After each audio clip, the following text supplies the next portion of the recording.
السلام عليكم ورحمة الله وبركاته.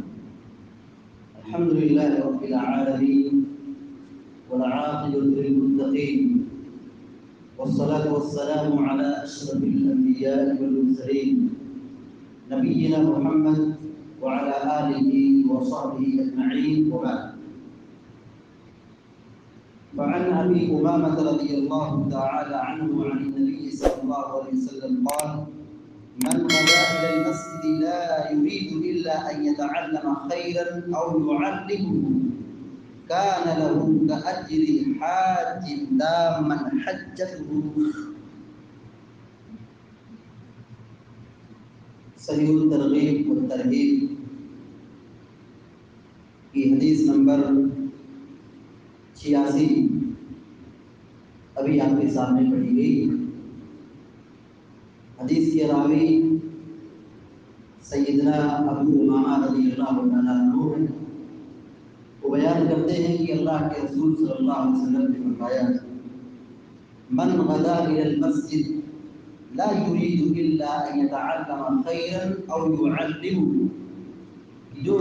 جو آدمی یا جو شخص مسجد آتا ہے اس نیت کے ساتھ کہ ہم یہاں پر دین سیکھیں گے، خیر کی بات حاصل کریں گے، قرآن و حدیث سیکھیں گے، درس قرآن درس حدیث سنیں گے، اس آدمی کی نیت ایسی ہو.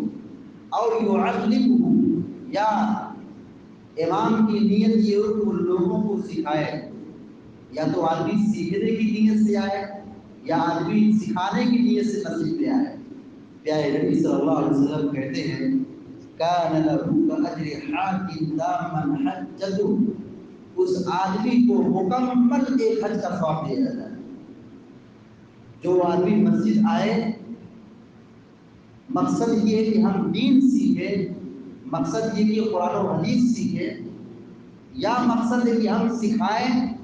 پیارے نبی صلی اللہ علیہ وسلم نے یہ خوشخبری دی ہے، یہ فضیلت بتائی ہے کہ ایسے آدمی کو جو دین سیکھتا ہے یا دین سکھاتا ہے، مسجد میں درس دیتا ہے یا مسجد میں درس سنتا ہے، اس کے لیے پیارے نبی صلی اللہ علیہ وسلم نے بہت بڑی بشارت سنائی.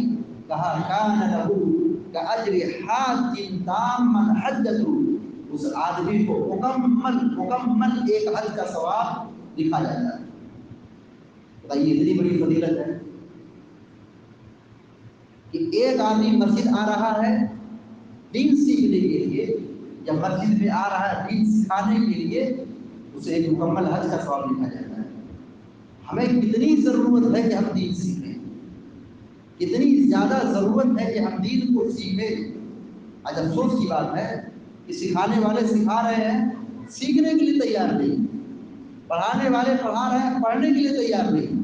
بتائیے مساجد میں ہر فجر میں، ہر عصر میں، ہر مغرب میں، ہر روز درس قرآن درس حدیث تفسیر کا درس ہوتا ہے، مگر کتنے مسلمان ہیں سننے والے، کتنے مسلمان ہیں حاضر ہونے والے؟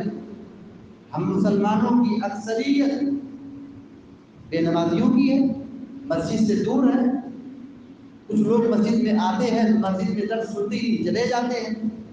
ہزاروں کی فکروں کی بات مصروفیات رہتی ہے، دین سیکھنے کے لیے وقت نہیں ہے. یہ بہت بڑی محرومی ہے. دین سے جڑنا، دین سیکھنا یہ بہت ضروری ہے. ورنہ اگر آدمی دین نہ سیکھے، آپ سماج کو دیکھ لیجیے کس رخ پر سماج جا رہا ہے. سماج کی حالت کیا ہے؟ نوجوانوں میں نشے کی برائی، شہوت پرستی کی برائی. اور اگر آدمی ہمت ہار لیا، کسی معاملے میں پریشان ہو گیا، ڈپریشن میں چلا گیا، خودکشی کر لیا. دین نہ سیکھنے کا نتیجہ ہے کہ کوئی آدمی جوا کھیل رہا ہے، مسجد سے نہیں جڑا ہے تو شراب و کباب میں ہے، جوا کھیل رہا ہے، کسی سے بازی لگا رہا ہے، شرط لگا رہا ہے، اور شرط ہارنے کی صورت میں کہیں اس کو اپنا بلیڈ دینا پڑتا ہے، کہیں مال دینا پڑتا ہے، کہیں زمین و جائیداد دینا پڑتا ہے. ابھی حالیہ رپورٹ دیکھیے کہ یوپی کے الیکشن میں کسی آدمی نے شرط لگا دی کہ اگر وہ پارٹی ہار جاتی ہے تو ہم اپنا اتنا کھیت دے دیں گے، اتنی زمین دے دیں گے.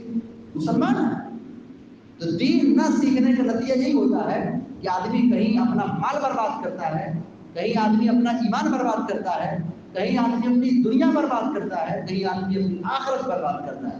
مسجد سے جڑنا بہت ضروری ہے، علماء سے جڑنا بہت ضروری ہے، درس قرآن درس حدیث سے جڑنا بہت ضروری ہے۔ اگر آدمی مسجد سے جڑا رہے، مسجد آئے، مسجد پہ جماعت کی پابندی کرے، مسجد میں درس قرآن درس حدیث اس میں شرکت کرے، اس کی بڑی اہمیت ہے۔ زندگی میں بڑا فائدہ اس سے حاصل ہوتا ہے، زندگی بدلتی ہے، آدمی خیر کے کام میں آگے بڑھتا ہے۔ علم نہیں ہے تو وہ کام نہیں کر پاتا، علم ہوگا تو جذبہ پیدا ہوگا، روشنی ملے گی، جنت کا راستہ آسان ہوگا۔ لہذا ہم سب کی یہ ذمہ داری بنتی ہے کہ ہم مسجد سے جڑیں، اس فضیلت کو سمجھیں کہ مسجد میں آنے والا شخص مسجد میں آ رہا ہے درس قرآن کے لیے، درس حدیث کے لیے، دین سیکھنے کے لیے یا سکھانے کے لیے، اتنی بڑی فضیلت ہے۔ پھر سوچیے نماز پڑھ رہا ہے اس کی کیا فضیلت ہو، مسجد سے جڑ رہا ہے تو یہ فضیلت ہے، مسجد میں آ رہا ہے تو یہ فضیلت ہے، مسجد میں بیٹھ رہا ہے تو یہ فضیلت ہے، اسے ایک مکمل حج کا ثواب ملا جاتا ہے۔ سوچیے نماز کی کتنی بڑی فضیلت ہو سکتی ہے کہ جو آدمی جماعت سے پنج وقتہ نماز کی پابندی کرے، جماعت سے نماز کی ادائیگی کرے، اس کا کیا مقام ہو سکتا ہے۔ لہذا ہم دعا کرتے ہیں اللہ تبارک و تعالیٰ سے، اللہ تبارک و تعالیٰ ہم کو، آپ کو اور سارے مسلمانوں کو کہنے اور سننے سے زیادہ عمل کرنے کی توفیق عطا فرمائے، مسجد سے جڑے رہنے کی ہم سب کو سعادت نصیب فرمائے، آمین یا رب العالمین۔ اقول قولی ھذا واستغفر اللہ لی ولکم ولسائر المسلمین فاستغفروہ انہ هو الغفور الرحیم، وصلی اللہ علی نبینا محمد وعلی آلہ وصحبہ۔ السلام علیکم۔